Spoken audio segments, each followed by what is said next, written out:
a bit of joy getting to write this one. This is called From the Scarf to the Swaddle and Back Again. The other morning, I pulled out this beautiful turquoise and gold weave scarf my husband got for me several Christmases ago. He got it for me when I showed it to him in a little shop we were in one winter day. I picked it up because it was the softness of it, the cozy warmth that I felt in my hands, the color combo that went with absolutely nothing in my wardrobe, the gentle weave of beauty that it displayed. It was lovely and seemed like a sweet Christmas splurge that he was gracious enough to purchase. With all of that, I have worn that scarf approximately 3 times. Not because I don't love it, but because I can never quite get it to hang right on me. It's a big scarf and it's a rather thick material. When I try to put it on, it seems as if it begins growing. I wrap it around my shoulders only to immediately get hot because it's like wearing a wool blanket. I twist it up and tie it in the latest Pinterest do. But within moments, I feel that I'm in a straitjacket of sorts. I then unwrap it and try another, off-the-shoulder look that I had to watch a video to know how to do. But because it's falling off my shoulder, I rewrap it, trying to push my head through a small hole I've created, only to turn around and see myself in the mirror bearing a similar resemblance to Jesus' mother. At this point, it has become too hot to wear and no longer worth trying to get on just to prove I have some form of fashion sense. This small scarf ordeal reminds me of when the swaddle wrap was becoming all the rage for the moms with newborns. Everyone was talking about them and how perfect they were in helping your baby feel safe as if they never left the womb. I remember seeing several moms sporting these new ways of holding their babies without using their arms. Oh, they look so natural and so free. For the classic multitasking mom, it was a dream come true. It was so now, yet so tribal and traditional. It's how our great ancestors did things. Seriously, why did we ever stray from these simple inventions? If it worked for our foremothers, it should work for us. In the flow of gifts that came at my baby shower for my sweet baby girl, I received a swaddle. Now, it actually had slipped in, its way in, not as a new gift, but from a mom that was moving out of the baby stage, cleaning out her closets, putting on her pre-baby weight clothing, and heading into a new season without diaper bags. To my surprise, this swaddle wasn't like all the other ones the moms were wearing. This particular one was black, and when you pulled it out of the bag, it was at least 12 to 14 feet long.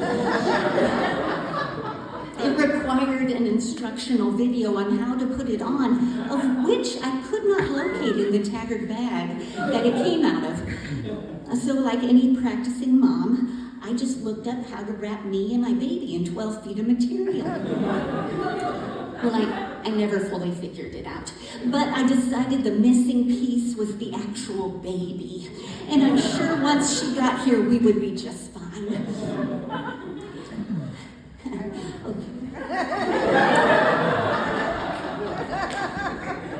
Then the day came when I wanted to go for a leisurely walk outside with my toddler son and my newborn baby girl. So I began the wrapping process around the waist several times, over the shoulder and then under the arm, down the center and up. Then somehow place the baby pocket that should be tight, but not too tight. Now, nestle the baby while doing a final wrap around and over you and the baby's head. Suddenly, I was becoming incredibly hot, sweating, in fact. I found it difficult to breathe, difficult to move. It was difficult to see. In a panic, I started unwrapping the very unbreathable black material which was entrapping me and my baby. Wait a minute, where is my baby? I wasn't quite sure if she was at my belly or if she had moved her way around to my backside. I just kept unwrapping as a wave of fear and material swept over me.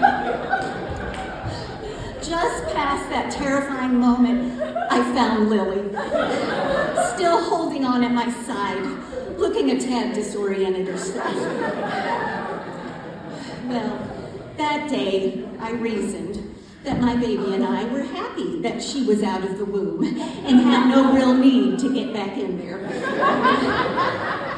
I would go on to find less restricting ways to swaddle with lesser material that actually breathed to my great joy. My babies, well, they are older now, and sometimes I wish I had at least a 50-foot-long scarf to wrap them up in, pull them to my heart, and remind them that no matter how short I become, I am still their mother. Parenting has been a bit like the scarf and the swaddle. I went into it thinking it was going to feel so natural and I would just flow with it. It turned out there were a lot of different options and ways to parent. In fact, it was overwhelming at times. I wanted to be sure I was doing things right. I wanted there to be a specific way to wear motherhood that guaranteed I wasn't ruining my children and making a total fool of myself. But the more information I encountered, the more overwhelmed and confused I became. But sometimes you don't need to read another book on the subject. Sometimes you do better to read less and pay attention more to the baby in front of you and the voice of God within you. That might actually be true all the time about everything. The wonderful thing about the voice of God within you is that He will likely lead you to the right people, the right books, the right input, the right choices, the right community to help you on your journey. Whether it's parenting or whether it's a myriad of decisions that are before us throughout our lifetime, God wants to lead us. Isaiah 40, verse 11 says, "He will care for you as a shepherd tends his flock, gathering the weak lambs and taking them in his arms. He carries them close to his heart and gently leads the mother sheep with their young."